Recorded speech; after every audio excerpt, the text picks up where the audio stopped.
Inshallah, it's a blessed evening.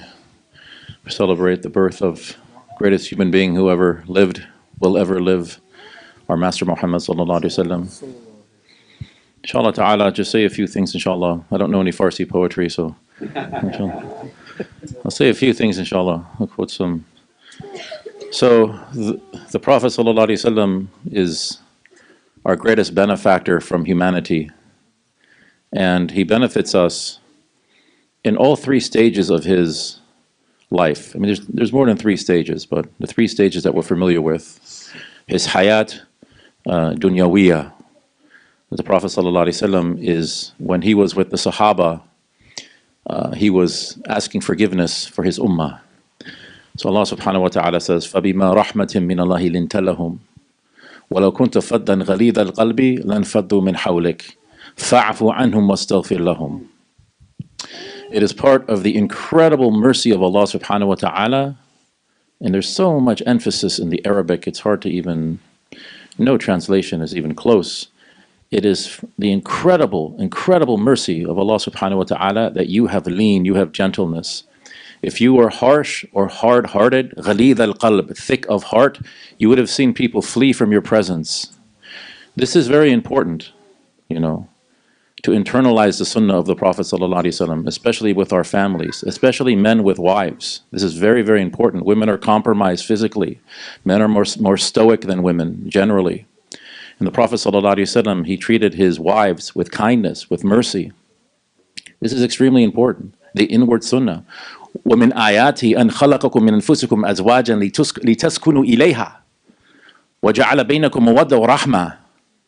From his signs is that he made from you spouses that you might live لِتَسْكُنُوا إِلَى سَكِينَةً, that you have sakina with your spouses. The house is called a meskan.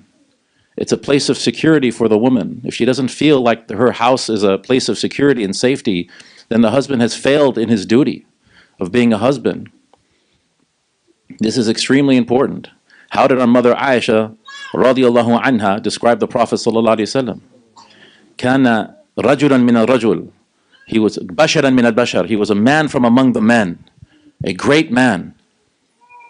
Lam yakun Rasulullah sallallahu alaihi wasallam fahishan wala mutafahishan. The Prophet sallallahu alaihi wasallam never ever used filthy language. He never threatened anyone in the household. He never used bad language.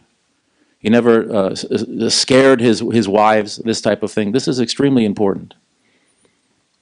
وَلَوْ كُنْتَ فَضًّا غَلِيظَ الْقَلْبِ لَانْفَضُّوا مِنْ حَوْلِكَ. If you had been harsh, people would have fled from you. You see, the Prophet ﷺ, people did not flee from him.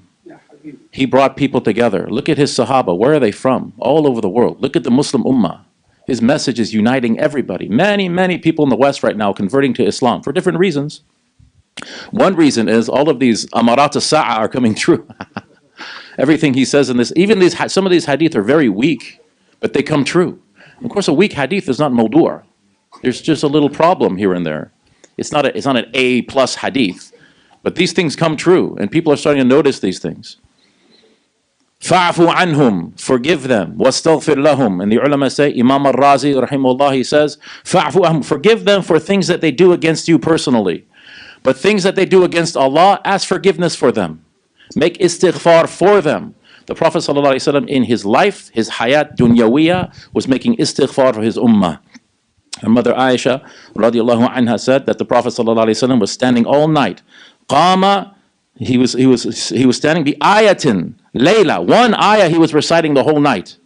One ayah, in tu'adhibhum fa innahum ibaduk, wa in taghfir lahum fa innaka anta al-azizul hakim. The end of Al-Ma'idah. If you forgive them, if you punish them, they are your servants. But if you forgive them, then you are great and wise. And she said he repeated this ayah over and over and over and over. Then he collapsed into sajda and heard him say, Ummati, Ummati, Ya Rab, Ummati. So he makes istighfar for his ummah during his life. He makes istighfar for his ummah in his hayat barzakhiyah, in the life he is in now. So, what does Allah subhanahu wa ta'ala say in the Qur'an? وَلَوْ أَنَّهُمْ إِذْ ظَلَمُوا أَنفُسَهُمْ جَاءُوكَ فَاسْتَغْفِرُوا اللَّهَ وَاسْتَغْفَرَ لَهُمْ الرَّسُولُ لَوَجَدَ اللَّهَ تَوَّابًا رَحِيمًا. That if only when they had wronged themselves, they had come to you, and they ask Allah subhanahu wa ta'ala for forgiveness, and then the messenger asked forgiveness for them, they would have found Allah relenting and merciful. Go to the messenger of Allah sallallahu alaihi wasallam. He's asking forgiveness for us. In his state right now, he's asking forgiveness for us. تُعْرَضُ عَلَيَّ أَعْمَالُكُمْ. This hadith is sound hadith, that your deeds are presented to me. وَإِن وَجَدْتُ خَيْرًا حَمِدْتُ اللَّهِ. If I see good, I praise Allah. وَإِن وَجَدْتُ غَيْرَ ذَلِكَ أَسْتَغْفَرْتُ لَكُمْ. If I see other than that, then I ask Allah to forgive you. And then on the Yawm al-Qiyamah, his hayat ukhrawiyah, he asks forgiveness for his ummah. He is the shafi' wal mushaffa'. He is the intercessor, and the one whose intercessor is accepted. And Allah subhanahu wa ta'ala will accept his intercession for his ummah. So first and foremost, let's increase in our love for the Messenger sallallahu alaihi wasallam and realize what he's done for us. And then we must internalize his sunnah. He said, if the Dajjal comes to you, وَأَنَا فِيكُمْ, and I am among you, then I will contend with him. Right? But another way to read this is, وَأَنَا فِيكُمْ, I am in you, I've internalized. You have internalized me. My sunnah is in you. Right? My khuluq is in you. My jamal is in you. My jalal is in you. These things are within you. You've internalized them. The Dajjal can't have any effect on you. I will contend on your behalf. May Allah subhanahu wa ta'ala give us tawfiq. Wa sallallahu alayhi wa sallam. Walhamdulillahi rabbil alamin. Assalamu alaikum wa rahmatullahi wa barakatuh.